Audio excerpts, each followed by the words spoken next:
Hello and welcome, fight fans, to episode number 192A of the Neutral Corner Boxing Podcast. I am your host, Michael Montero, for Boxing Monthly Magazine and BoxingMonthly.com. This is the preview show. We're going to preview what's coming up this weekend. It got a huge fight that's kind of flying under the radar.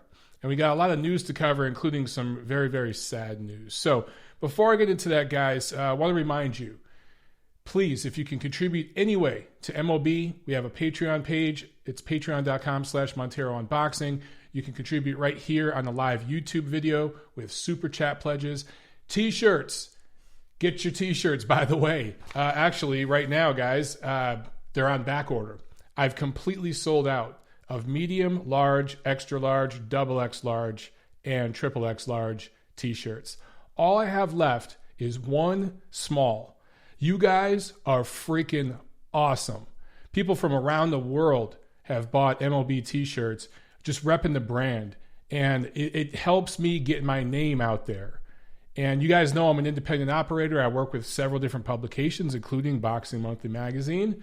But I remain an independent operator. And to help get my name out there, that's the biggest thing about those tees. And you guys have bought them all. That's freaking awesome. I have one small left. That's it. You guys are amazing. But the best thing you could do to help me out is just share this video, share this podcast if you're listening to the audio version, whether it's iTunes, Spotify, iHeartRadio, whatever it is.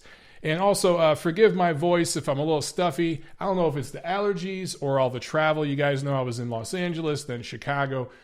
So maybe that's taking a toll on me. Maybe it's the weather change here. It was in the 40s this morning here in Atlanta. So maybe that's doing it, but I'm a little stuffy and everything. Forgive me if my voice is a little stuffy. It's just going to be that way. Hopefully we'll be back to normal next month for Monday's show. Anyway, let's go ahead and get into this news, guys. So look, I don't know how else to jump into this. It's devastating news. But Patrick Day, who I talked about Monday, he passed away yesterday. So 27 years old. 27 years old. And I talked about Monday how, look, I've been around fighters that have been severely injured. Daniel Franco comes to mind. I knew him pretty well before he went through everything, and he's still going through things, and Rock Nation's really let him down. That should be a huge story, by the way, and it's not. But this is the first time in my boxing media career, that I have seen a fighter get injured like the way Day was injured, and see him get carried out of the ring on a stretcher, and just a few days later, he dies.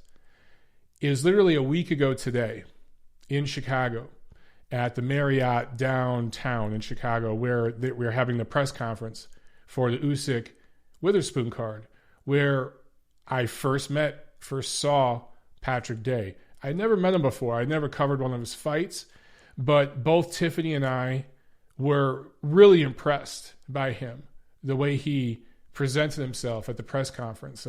I talked about this a lot Monday. I won't go into too much detail today, but it was a very mundane, typical press conference, whatever. And then he gets up on stage and everything brightens up. Just a super positive energy and aura about this kid. Great smile. Well-spoken, but there's a lot of fighters who are well-spoken. It was just more than that. And me and Tiffany both looked at each other and both basically said, this kid has a future after boxing. Whether he goes into investment banking or he wants to do commentary or he wants to be an actor or something, this kid has something. There's something there. We both said that to each other. And literally 48 hours later, 2 days later, he was being carried out of the ring on a stretcher right by us. And a few days after that, he dies at 27 years old. So it's a tragic thing. And this wasn't a case where, I felt it was a one-sided fight against Conwell. And maybe you can make an argument it could have been stopped, but then you go back and watch it, and it wasn't that one-sided, where I think it was egregious that the fight continued. Boxing is just a rough sport.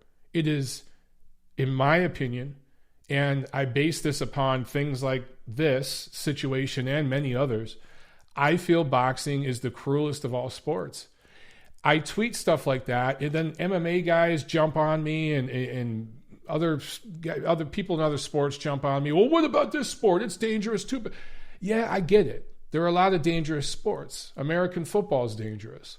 But tell me, how many athletes die as a direct result of the injuries they suffer in their sport days after an event? It just doesn't happen in other sports.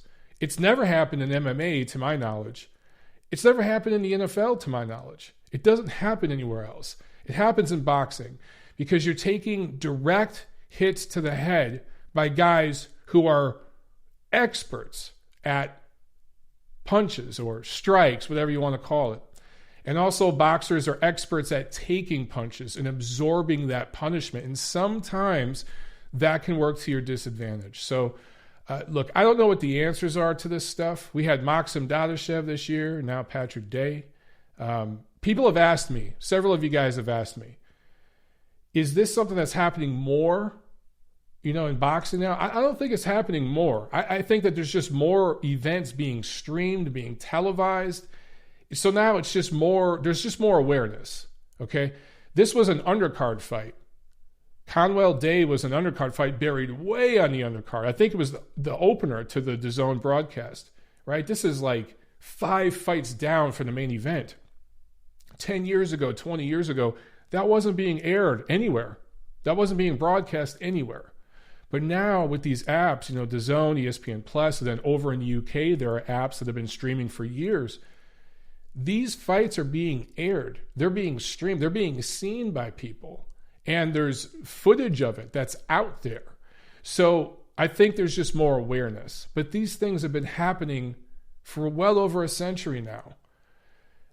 I can't even, I've seen some websites, like some wiki pages that total all the boxers who have died and everything like that. But even those are inaccurate because they don't include all the fighters that have dealt with Parkinson's and all the fighters that you've never heard of that don't have a big name that have died. Guys, it's obviously in the thousands. I don't think that's hyperbole. I think there are thousands of fighters around the world that have died as a direct result of the punishment they took in the ring, whether it was directly after a fight, like in this case or earlier this year with Dadashev, or maybe it was a year later, maybe it was 10 years later. It's hard to calculate this stuff, but undoubtedly, it's in the thousands. This is an extremely dangerous sport. And Patrick Day was 27 years old. He was in the prime of his life. He wasn't some guy who was in his 40s, or something like fighting way above his natural weight class or something like that. It just happened. It was brutal and devastating. And you ask, how could this have been prevented? I don't know. I honestly don't know. I am baffled by this.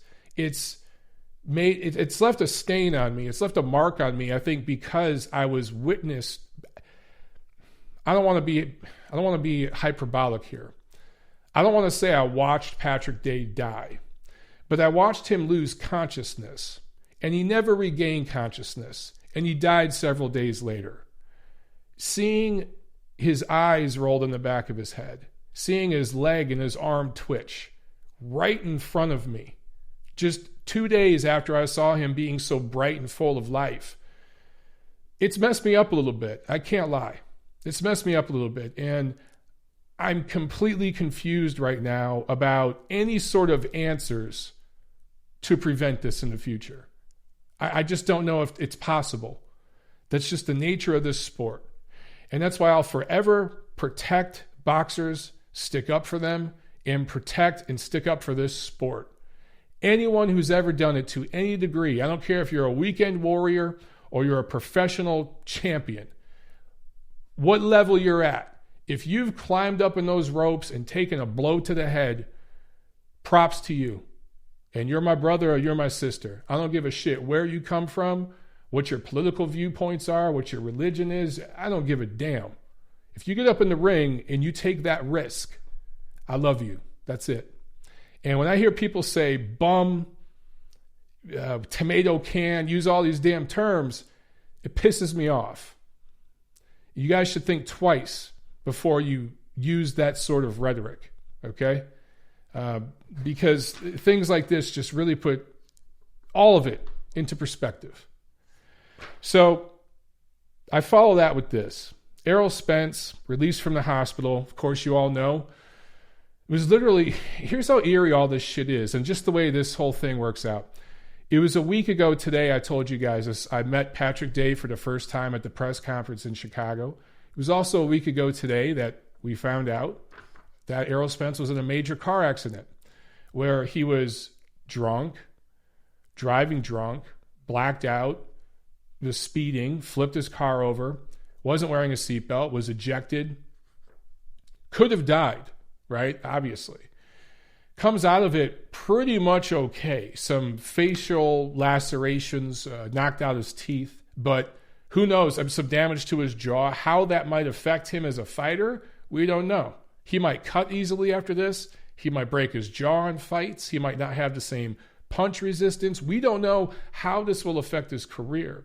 But he walked away from it pretty much okay. So he posts something today. By the way, I should also mention that he was charged with a DUI by the Dallas Police Department. I talked about that last week. I think last Thursday I talked about it also this week, Monday. A few of you guys on the chat were giving me shit, saying that I was spreading rumors. Well, where are you now? Because I was telling you the truth. I was telling you what I knew before it was safe to say it, because I had it from good sources. And you guys that were giving me shit conveniently disappear right now. It always works that way. You guys are freaking just spineless, those of you who do that shit. Anyway, charged with a DUI, will not be charged with speeding, which I think is pretty nice by the Dallas Police Department because we have the surveillance footage to know he was speeding. But DUI is enough. That's harsh enough. So he gets out of the hospital and makes an Instagram post today that reads, and I quote, "No broken bones, I'm a savage." That's all he posted on his Instagram post. So here's my takeaway from that.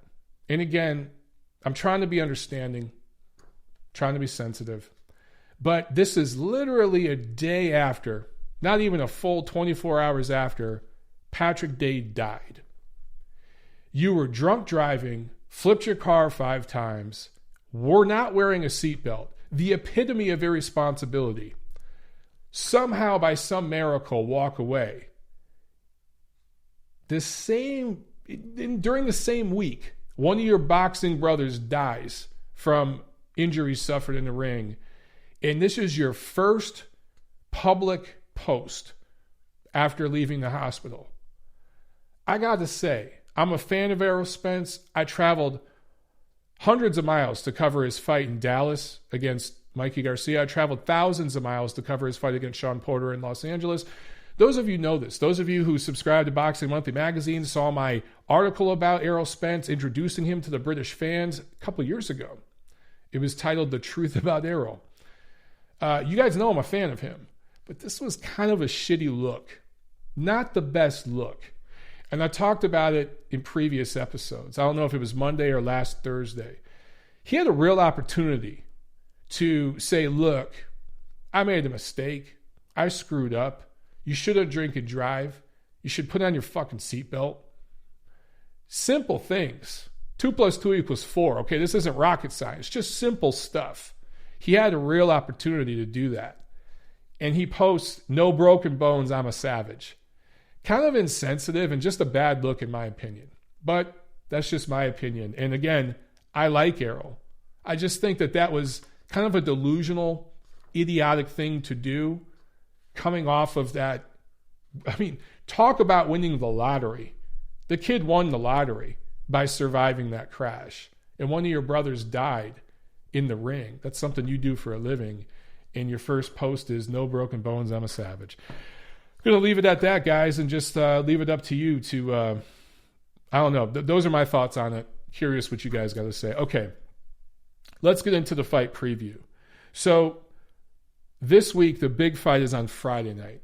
Friday, October 18th. There's a Telemundo card on the schedule from Niagara Falls, New York. But the big card is at the Liacouras Center in Philadelphia on ESPN. This is from Top Rank. And you guys, I find this interesting, and I tweeted about this. There's been zero mention of lineal with this fight between Oleksandr Gvozdyk and Artur Beterbiev. Zero mention of lineal. Technically speaking, Oleksandr Gvozdyk won the lineal championship when he beat Adonis Stevenson. I think it was last December? Beat Adonis Stevenson. Now look, I should add that us at Ring Magazine on the Ring Ratings Committee, we stripped Adonis Stevenson a while ago for basically similar reasons to why we stripped Tyson Fury, because of inactivity and such poor quality of opposition. We stripped Adonis Stevenson a while ago, so we didn't recognize Adonis Stevenson as the lineal champ. But if you're going to go by the same rhetoric ESPN uses to promote Tyson Fury, the man who beat the man, technically speaking, that is Oleksandr Gvozdyk when he beat Adonis Stevenson, who beat Chad Dawson back in the day. I want to say that was 2012. Correct me if I'm wrong. But I think he beat Chad Dawson in 2012 and won Fighter of the Year honors. And it was like a knockout of the year contender, right? And just did nothing since. And then Gvozdyk beats him. So technically speaking, Oleksandr Gvozdyk is the man who beat the man. Now, I bring this up just to expose the hypocrisy from ESPN. And I tweeted this and Dan Raphael had to respond because one of you guys copied him. So he had to get his 2 cents in. And then I blasted Dan back and he didn't respond because I schooled him.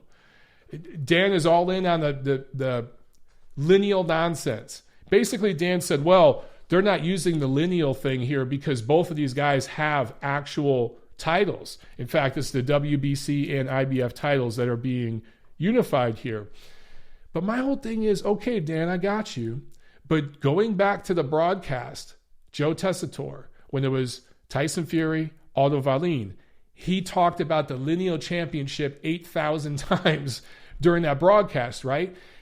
I guarantee you guys, he will not talk WBC and IBF half as much as he talked lineal with Tyson Fury.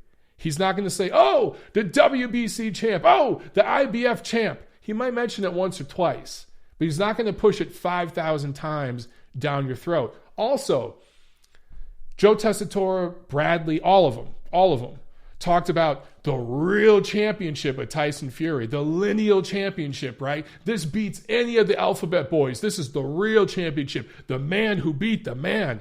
If that's the case, then screw the WBC and IBF here for Gvozdyk Beterbiev. Why not just say the lineal championship, the man who beat the man? Oh yeah, also there's a couple alphabet titles too. But this is the man who beat the man. Just like Tyson Fury. This is the light heavyweight version of Tyson Fury. The second coming of Jesus Christ, Allah, and Buddha all together at the same time. They're not doing that. And that's why I have to bring it up. Because it's an agenda. It's not that I'm against ESPN or against Joe Tessitore. I like Joe Tessitore. It's not that I'm against Top Rank. But look, I'm critical at times, often, a lot of times, of PBC. I'm critical of Golden Boy. I have to be fair and balanced across the board. And when I see hypocrisy with ESPN and Top Rank, and they're basically co-promoters in this situation, I got to talk about it. I got to bring it up. This is bullshit. So my whole thing with Tyson Fury, shut up about the lineal stuff and just talk about him being one of the top heavyweights. That's all you need to do. The lineal stuff is unnecessary. By the way, I'm not going to name names, but somebody who worked very closely with Vladimir Klitschko saw my tweet about Beterbiev Gvozdyk, reached out to me today and said, you know what? Vladimir Klitschko fought on ESPN multiple times. About 5 years they worked together. Not once did they mention Vladimir Klitschko as the lineal champion. He was the lineal champion from, I believe, 2009 to 2015. And not once did ESPN market him as the lineal champion. There you go, guys. The very man that they're promoting Tyson Fury off of, because he's the man who beat the man, they never referred to Vladimir Klitschko as the lineal once. So that tells you all you need to know. Look, I'm not annoyed by ESPN or any of these guys. The promoters, they're going to do what they do. The networks are going to do what they do. But it's my job to expose this shit and tell you guys the truth. That's why I need your help. That's why I need you to promote this show, because every time I do that, I burn a bridge and make an enemy at one of these networks. And I know some of the folks at Top Rank and ESPN are not too happy with me when it comes to this Tyson Fury situation. Super chat pledge from 91 Reasons You Lose. Thank you very, very much, my man. I appreciate it. That's exactly the kind of support I'm talking about, because somebody at ESPN, if they don't watch this show, somebody will forward this clip to them and they'll be like, oh, that guy, God damn him. We need to shut him up. It happens, okay? I know it happens because I am told things off the record. I know this shit happens. Anyway, 91 Reasons You Lose. Thank you very much for the super chat. He says, couldn't agree with you more. Well, your take on Spence, Mike. I missed your review of the Anthony Sims fight. What did you think of him? Look, Anthony Sims looks pretty good. There are some things. Anthony Sims was fighting an opponent that was tough, rugged, hung in there with him, gave him some rounds, and he had to make some adjustments. And I saw some good stuff there. I'm not ready to buy all in. Like, if he was a stock, I'm not going to dump everything and buy Anthony Sims stock. But I'm keeping an eye on that stock. I'm monitoring it. I'm watching it.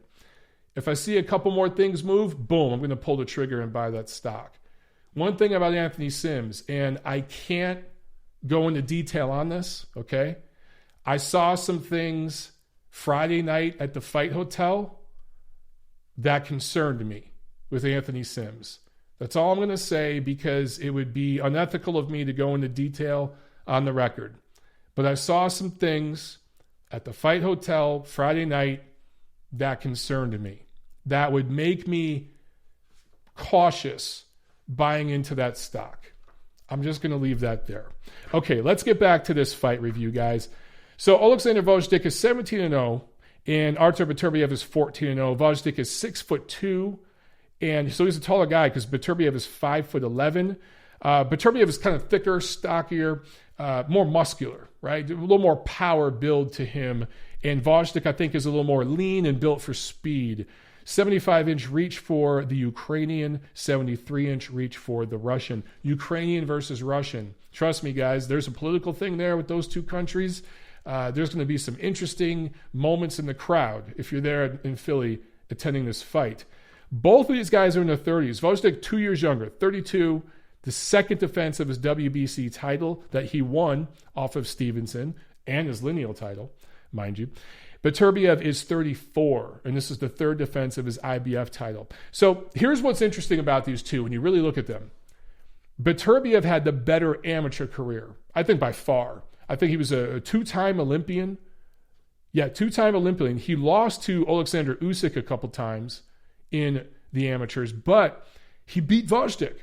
They fought once in the amateurs. He beat Gvozdyk. He beat Sergey Kovalev, Junior Dorticos, Michael Hunter, and several other good fighters who have turned out to be really good pros. So good pro style, good style that, success in the amateurs that translated well into the pro style for Beterbiev.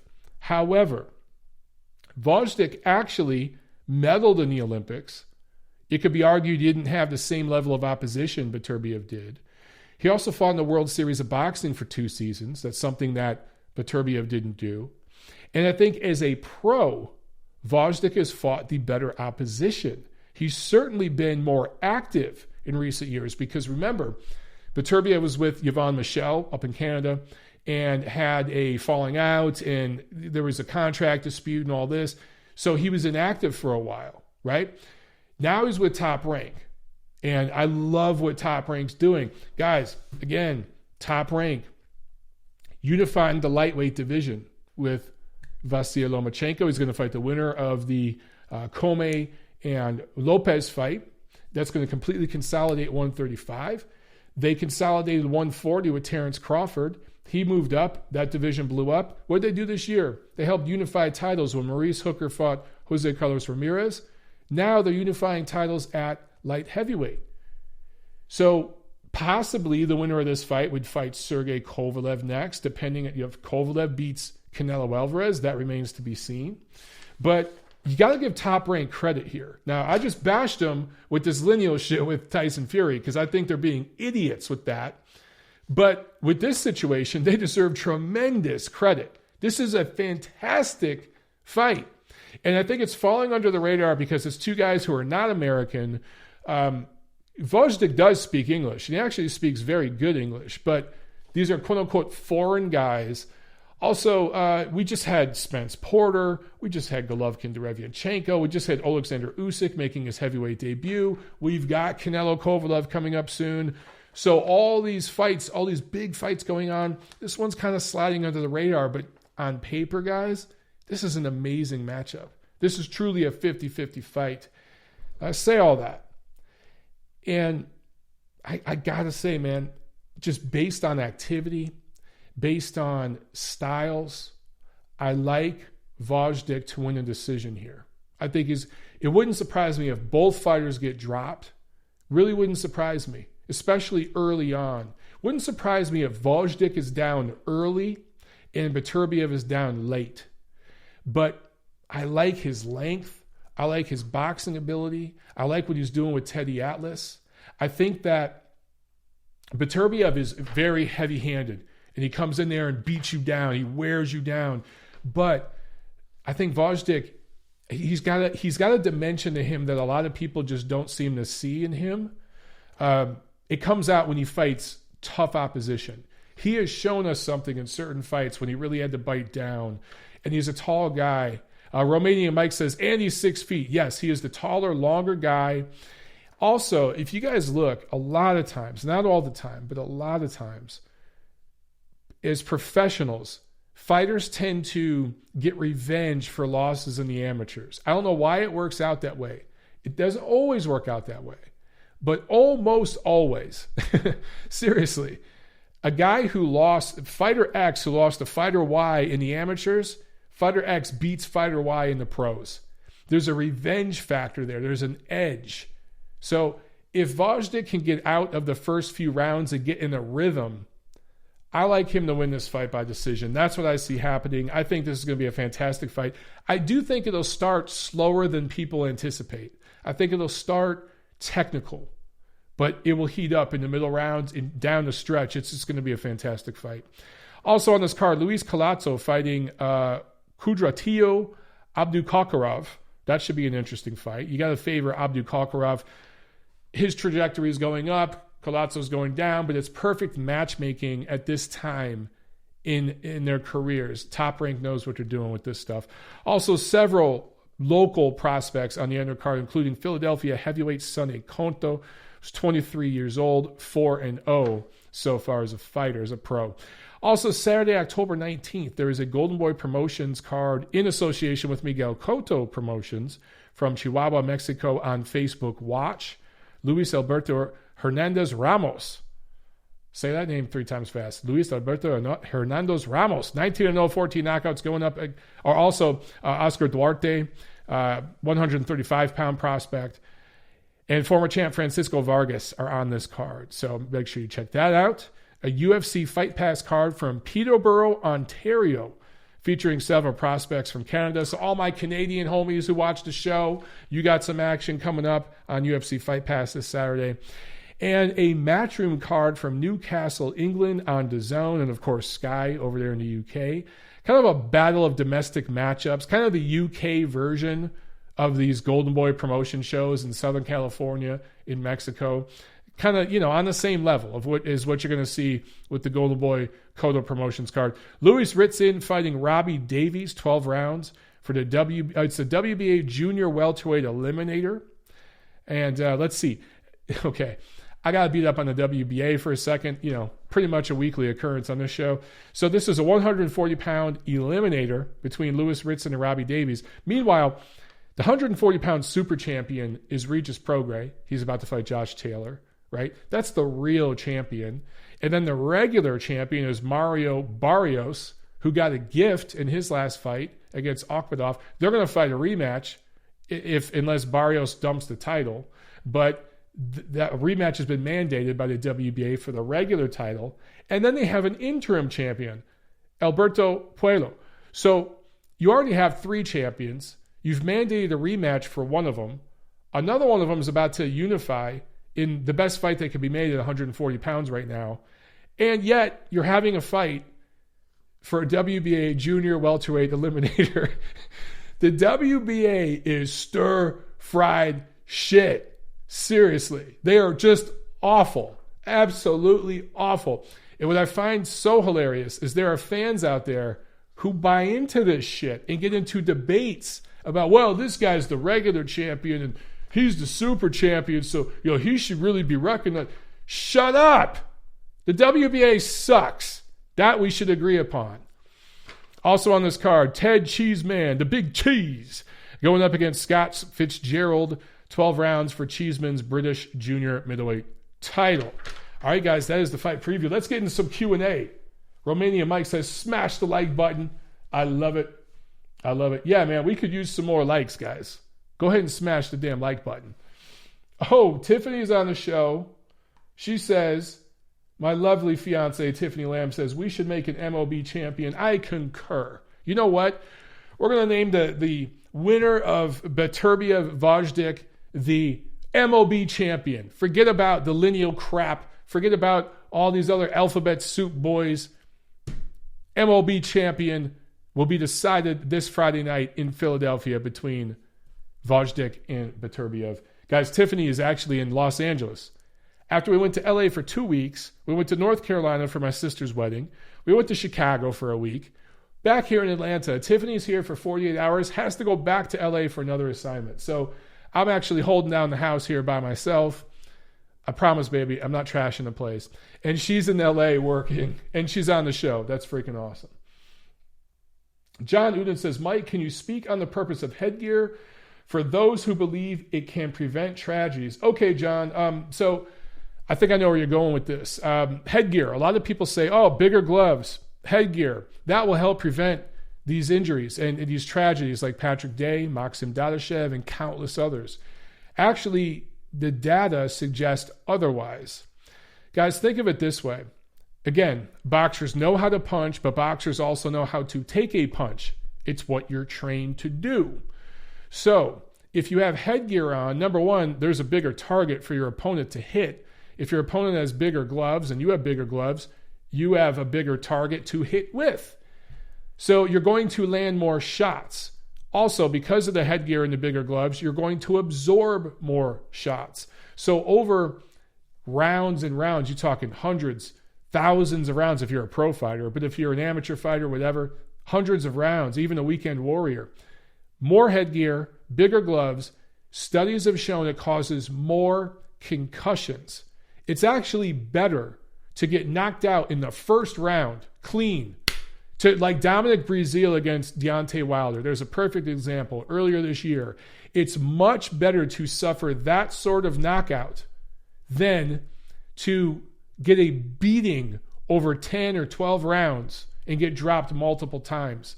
That is much more detrimental to your health. And multiple studies have shown this. So headgear is actually worse for concussions. It's actually better to not wear headgear. Seriously.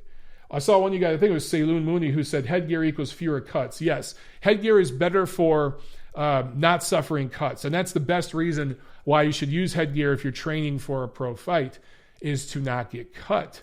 But it's actually worse over the long term for concussions and brain damage. That has been shown in multiple studies. I think it was the Army or the Navy did a study recently that made the rounds in the mainstream sports media that talked about that, because their guys obviously box and do other combat sports, a lot of them.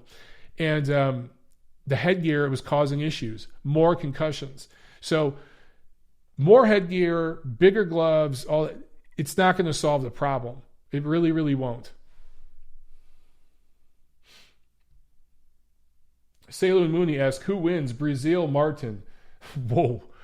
I got to go Dominic Breazeale on that one. I think Breazeale wins that one pretty handedly. Gail Falkenthal's on. She says, here's a headgear example. NFL players have had more head injuries than rugby players by far. Gail, slow clap. Slow clap, Gail. Because you just explained what took me 5 minutes of rambling in one sentence way better than I ever could. There's a prime example. Headgear, again, guys, think about this. Would you rather take one huge shot or 1,000 thudding small shots? What do you think does more damage over the long term? It's like this.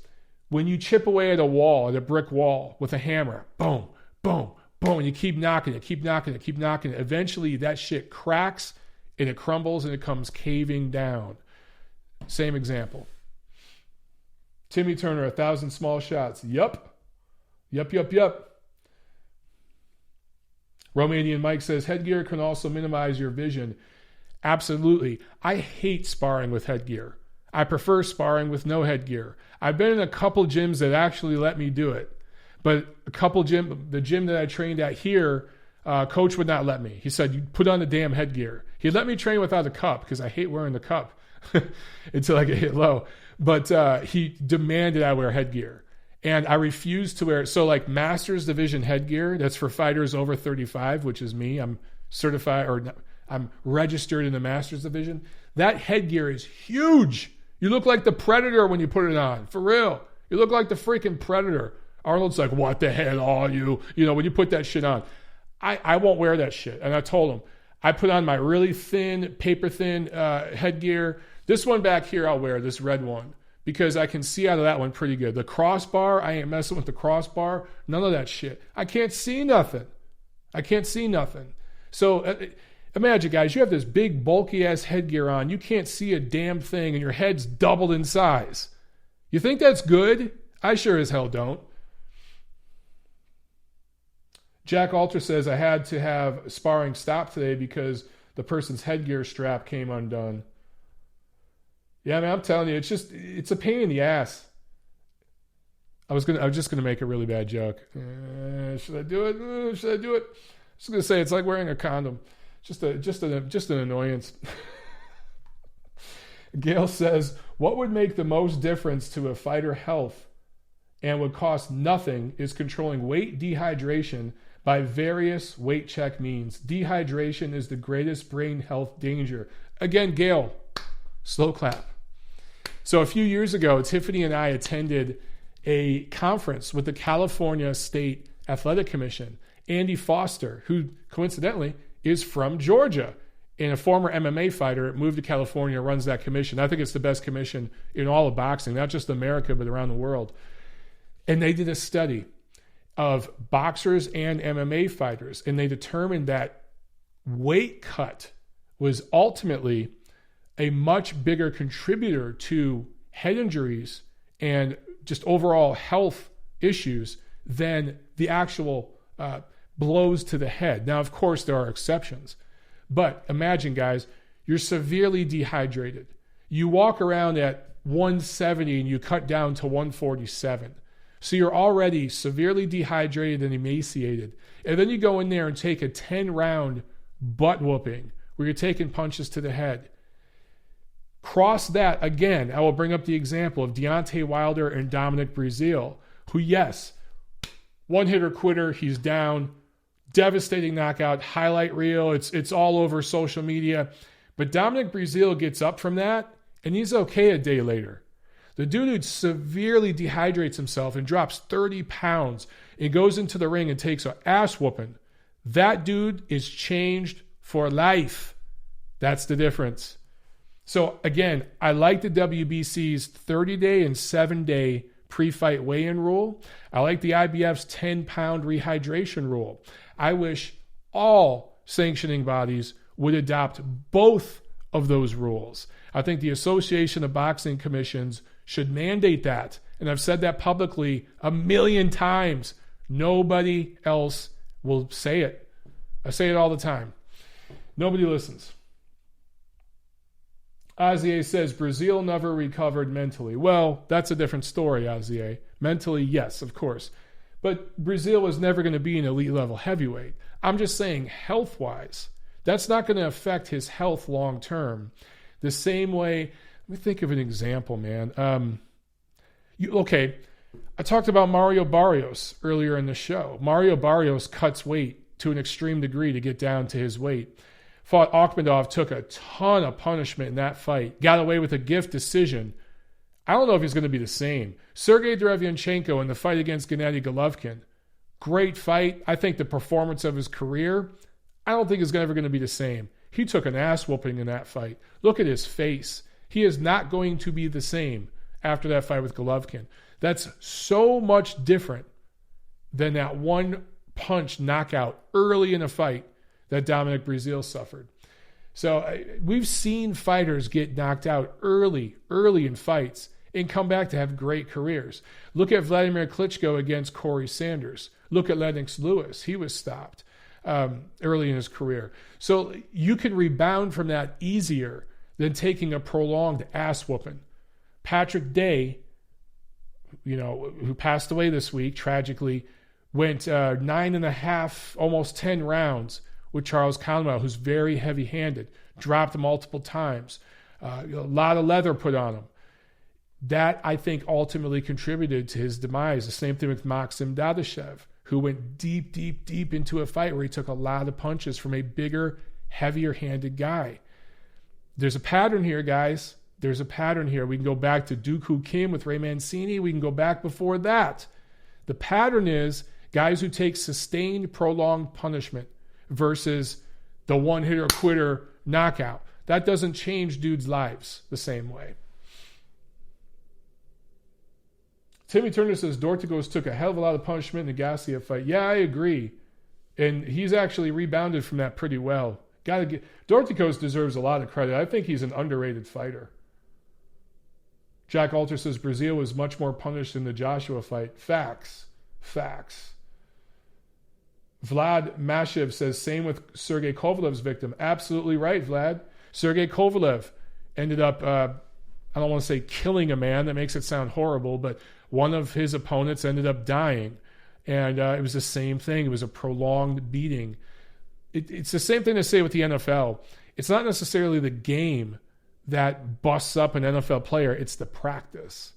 You know what I'm saying? It's that prolonged beating to your body. Except that in boxing, there's no helmet, and you're taking the beating to your head. You're taking the beating to your liver. I mean, this is life-altering shit, guys.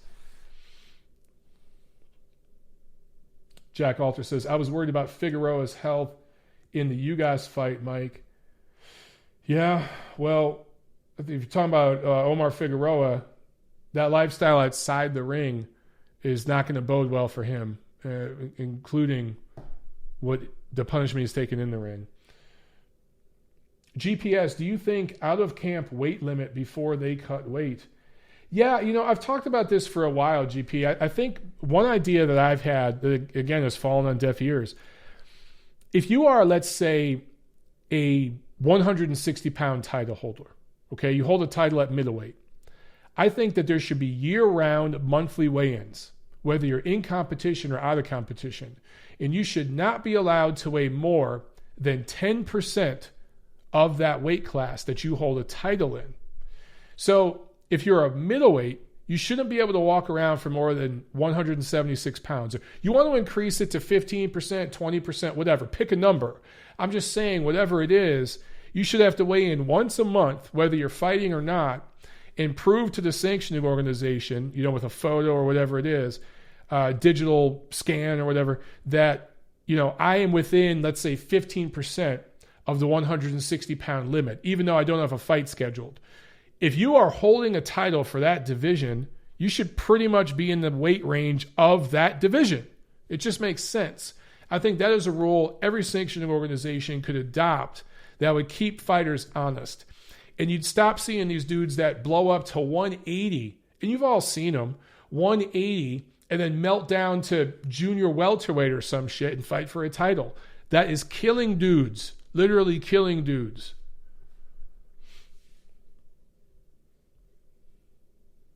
All right, guys, let's get one more question in here, and then we're probably going to drop out. Falco Lombardi brings up Isaac Dogbe. Yeah, there's a guy who's taken a lot of punishment from bigger guys, and he's moving up in weight. I don't know if it's going to end well for him. Joshua Wilder says Hurd looks like 180, 190, but fights at 154. Well, not anymore. He's fighting at 160. But yeah, there's a guy too.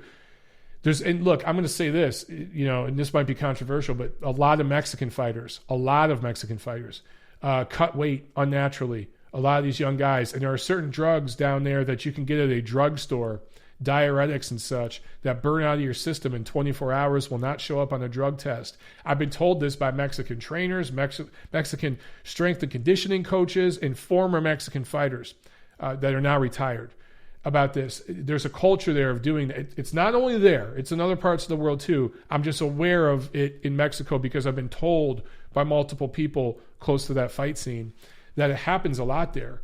And that's why you see certain guys can hold on and they're okay, but certain guys start breaking down. And all I'm going to say is this: Jaime Munguia, you guys are starting to see the writing on the wall right there. I'm just going to leave that alone. All right, let's see here. Stay Gifted says Tank is fighting Gamboa. I saw that, and it's possibly coming to Georgia, Atlanta, which would be awesome. DS Kendall's asked, Mike, talk about the new California State Athletic Commission's weight regulations. Is it only for MMA? DS Kendall's, I haven't looked too much into that. So for those of you who don't know, California made a rule that if you weigh in over 15% of the fight you're contracted to fight at, or the weight you're contracted to fight at, the fight's canceled. So I think that's for all fight sports. Don't quote me. I need to look more into it. I just haven't caught up. But I think that's for all fight sports. And I think that's an outstanding rule. And I think we could probably lower it to lower than 15%. But I like that rule a lot. Again, California is cutting edge. They are the ones who did the study and found out about the weight cut is the real issue. And there is a culture of that, especially in MMA, even more so than boxing. It comes from the wrestling background in MMA, where fighters go through hell to unnaturally cut weight. I've talked to high school wrestlers who cheat on weigh-ins. So it's very prevalent in that world. And I think Andy Foster, being a former MMA fighter and heading up that California commission, he understands that background and has dug into it. And I think that's why California has taken on that rule before anybody else. I think it's a really, really smart thing.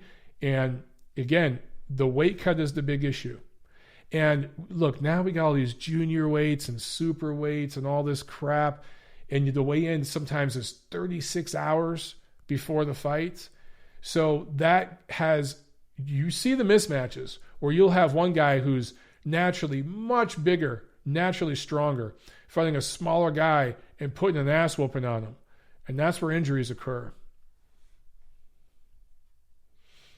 Sailor Mooney says, same day weigh-in. I agree, but it won't happen. The weigh-ins have become big business. The weigh-ins are streamed now on all the networks and streaming platforms. And for some of the weigh-ins, they're charging people to get in the door. I mean, Canelo weigh-ins and stuff. In Vegas, you got to pay, what is it, $5, $10 or whatever to attend a weigh-in. But they've become big business. And it's a way to hype the fight. It's part of the promotion. You're never going to have same-day weigh-ins again. Will not happen in boxing. So what else can we do? We can control fighters' weights before and after fights. And that's where I think we need to head with the rules. Same-day weigh-ins ain't going to happen. Jack Alter asks, how would a prime Kovalev do in this division? I assume you're talking about the light heavyweight division. I think he'd be favored right now. I mean, look, have we seen the best from Gvozdyk, Beterbiev, Bivol? I don't know. Maybe we have, maybe we haven't. I think Bivol can improve. I think Gvozdyk and Beterbiev are who they are, but I think that Kovalev would be favored over all these guys. Rightfully so. He's proven it. You know what I mean? Azier says, WBC weigh-in rules work. I think so. I think they do work. And we need more of those type of rules. SC2934 asks, Triple G versus Munguia in Mexico. I haven't heard anything about that. I don't think that'll happen. I think that Triple G is going to fight his mandatory next. The Polish fighter, I can't think of his name, Salida, something like that. He's going to fight him next, probably in February, maybe in Chicago. So Chicago fight fans, you might get another big fight. And I think that would be a huge one because Golovkin being, his father's from Russia, fighting a Polish guy in Chicago. Yeah, Kamil Żermeta. A couple of you guys posted the name. That's who's going to fight next. Possibly New York, but probably Chicago. And I think that'll be a big deal. I think that's going to be a big event there in Chicago in February. And I'm going to probably cover that one. I'll probably be there ringside for that one. So all my peeps that I met in Chicago last week, I'll see you guys again probably in February. Carlos Cabrera says, even the IBF fight limit at the day of the fight is good. I agree. I like their 10-pound rehydration rule. It's a smart thing. SC2934 asks, Triple G versus the winner of Saunders Smith for the WBC, WBA, Diamond, WBO. Well, I guess, yeah, you have to move up to 168 for that. Sam asks, what is my pick for Prograis Taylor? Right now, dude, I am 50-50. 50-50. That is a tough one. I can't call it until the week of the fight. We'll talk about that one the week of the fight. Okay, guys? But I keep going back and forth. I just keep going. My first instinct was Regis Prograis, but then I think, it's in England. You know, Taylor's longer, more fundamentally sound as a boxer. I just can't pick a winner. I go back and forth, but I promise I will pick one the week of the fight. Okay. But that's it for this week, guys. Share this video, share this episode, get it out there. I appreciate all you guys for watching. Tune in next Monday. I'll see you at the fights.